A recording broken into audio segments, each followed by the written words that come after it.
There are several things that make this campaign or this challenge work inside of your child. We're trying to move children away from selfishness to unselfishness. And there are several components we're trying to implement all at the same time. We're using a multifaceted approach. That's the key here. If you're just stuck on the do acts of kindness, then you're missing the bigger picture here of changing something going on inside of the child. It's Jesus who said it's out of the heart that the mouth speaks. He describes the heart as this trunk of the tree, and the behavior comes as like the fruit. We're targeting the heart of a person here, which means we're addressing tendencies. Whenever you hear the word tendency in our teaching, you know that we're now working on the heart, because we're working on patterns that children have, patterns of thinking and acting. You can't just overcome selfishness in a 5-day challenge, but you can draw attention to it and set a platform for moving forward.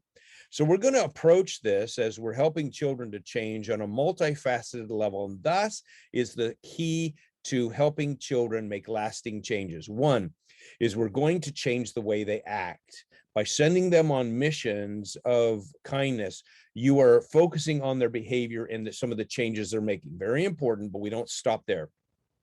You're changing the way they think. Then now they have to think outside of themselves, not just think about themselves, but think outside of themselves. Knowing how to think and act are strategic. That's why in Psalm 19:14 it says, let the words of my mouth and the meditations of my heart be pleasing to you, O Lord, my rock and my redeemer. There's this things that come out of my mouth. That's the things I do. And the meditations of my heart. Those are the two things that need to change. You're strategically in 5 days exercising that in hopes that you're going to see it continue on. And I'm going to give you some ideas tomorrow about how to make this more of a lifestyle in your home. So think bigger than just 5 days, but right now think deeper than just behavior. That's what I'm trying to point out to you. You want to get down to the heart of a child.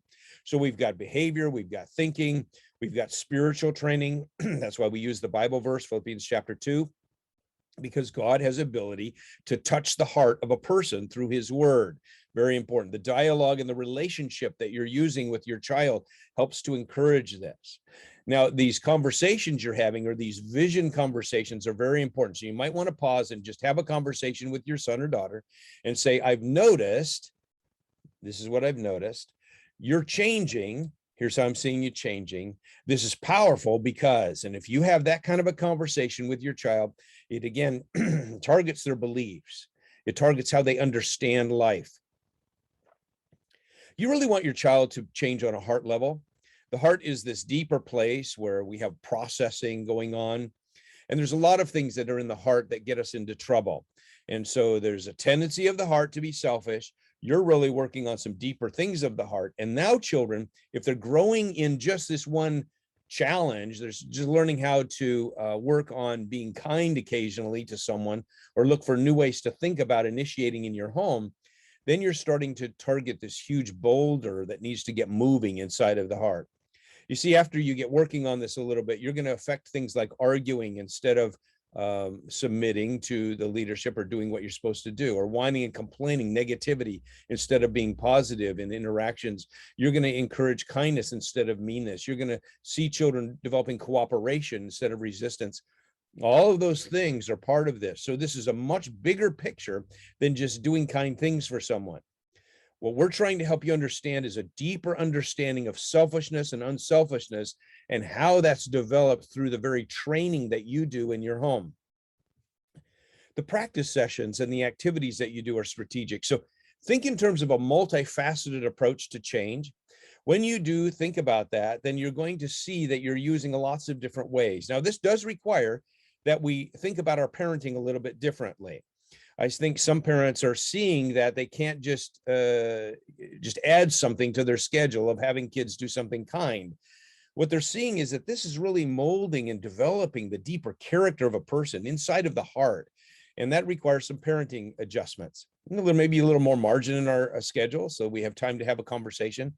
It requires that we strategically set our calendars, or set our little beeps on our watches or whatever, to motivate us to come and look at this subject over and over again.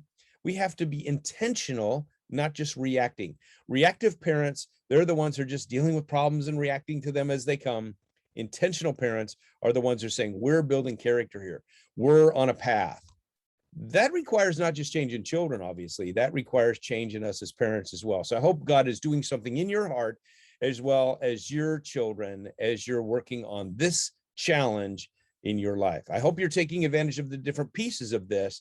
You're watching the webinar, you're a part of the podcast, you're watching and looking at the email parenting tips we're sending out, watching all these videos. You might watch them again. Come back to them, because now you're understanding that this is a deeper picture. It's not just something trivial or surface. This is something deep that we're doing in the life of a child. This is all about their heart. This is significant. It's not just a simple challenge for 5 days. This is about the beginning of something brand new in the life of a child. Many children don't think this way at all. They're going to start learning how to think differently. You're the one who is the trainer in this situation, and God can do some great work through you and in you, and likely you're becoming more positive and thinking about kindness, and your tendencies in your own heart are changing as well. That's what it means to live in a family. We're moving forward. Next week, I'm going to show you how to turn this into a lifestyle. A lot more coming. May God richly bless you as you continue to work on this whole area of kindness and honor, moving away from selfishness to unselfishness in the hearts of your children.